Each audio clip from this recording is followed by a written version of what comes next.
Welcome, everybody. My name is Heath Reed. I'm really excited for today's Hendricks How-To, Unhooking from the Source, one of my all-time favorites. I use it myself all the time.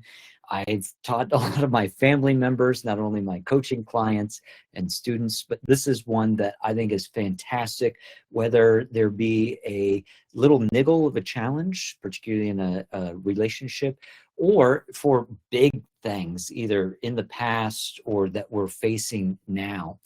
And as I was thinking about today's conversation, I was immediately drawn to the words I read in a book recently, and the book is called Free Your Voice. It's by a musician, Grammy Award-winning musician named Sylvia Nakash, who I've had the great fortune of studying in person with.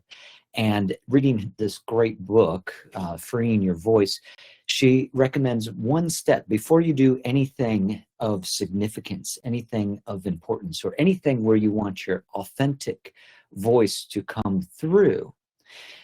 Feel free first. I love this alliteration. Feel free first.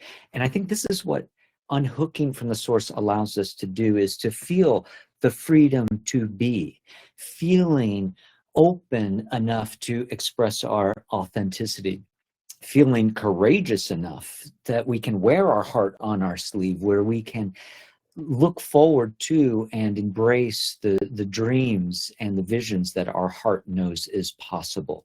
So I love unhooking from the source because it really helps us to first feel free.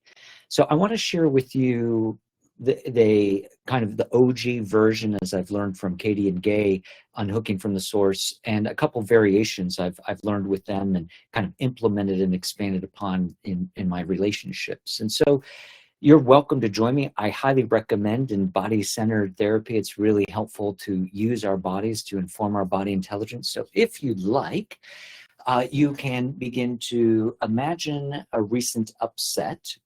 Think of something that's been challenging, something you've thought of perhaps 3 or more times that's been distressing, and use your body to kind of put that in the room somewhere around you.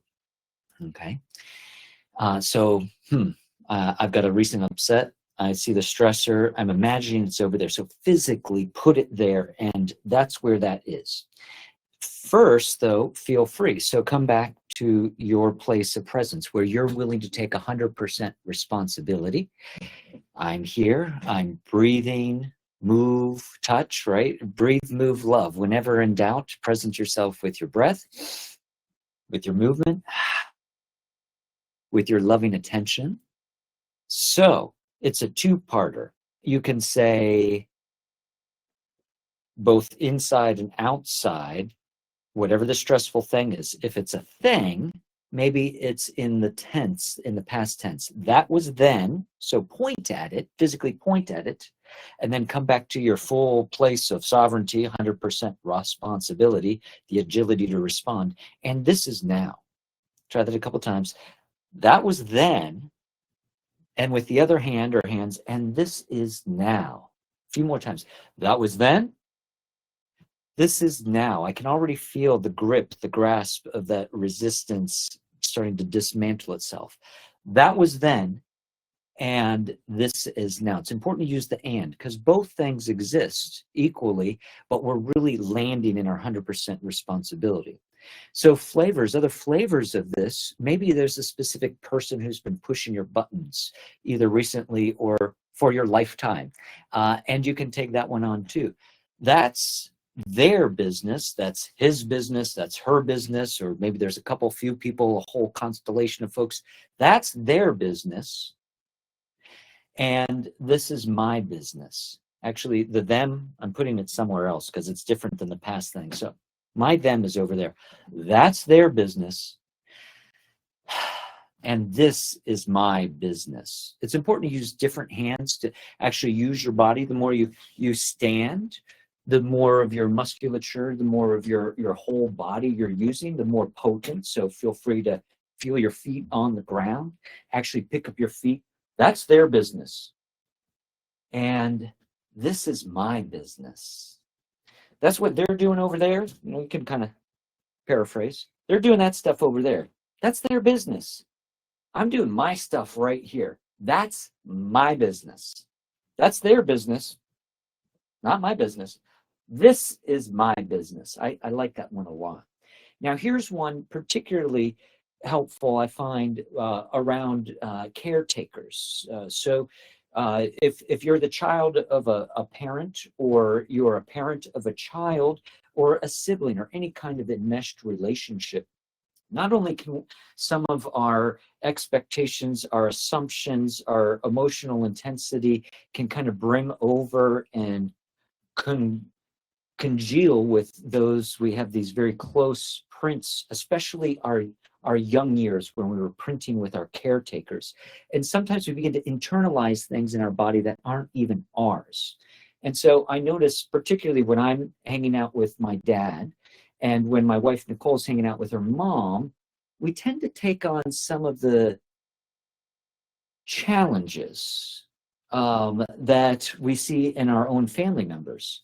So one way that we unhook when we're feeling like we're being triggered, or maybe a little hair trigger pressure from those around us who we really love, like our parents or our kids, this is a way to kind of clear out the debris of some kind of unconscious entanglement, especially if it's a deep-rooted relationship. So what I do with this, so imagine this person who I'm really closely connected with, but I'm kind of taking on some of their neuroses. Maybe I'm heroing them, taking more than 100% responsibility. So the phrase I like to use, and so if there's a person who you feel connected with, but a little too enmeshed with, that's their body, and this is my body.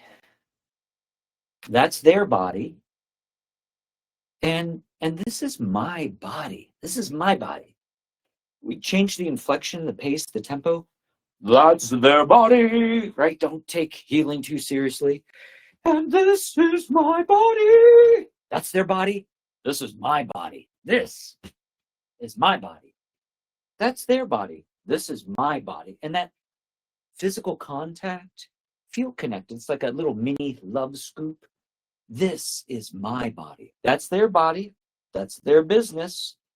And there's something about this when I feel intact, and this is my body. This is my body. This is my body. I feel the gravity. I feel myself, my awareness, my essence landing and anchoring in a really nourishing kind of way. So I hope you enjoyed our time together.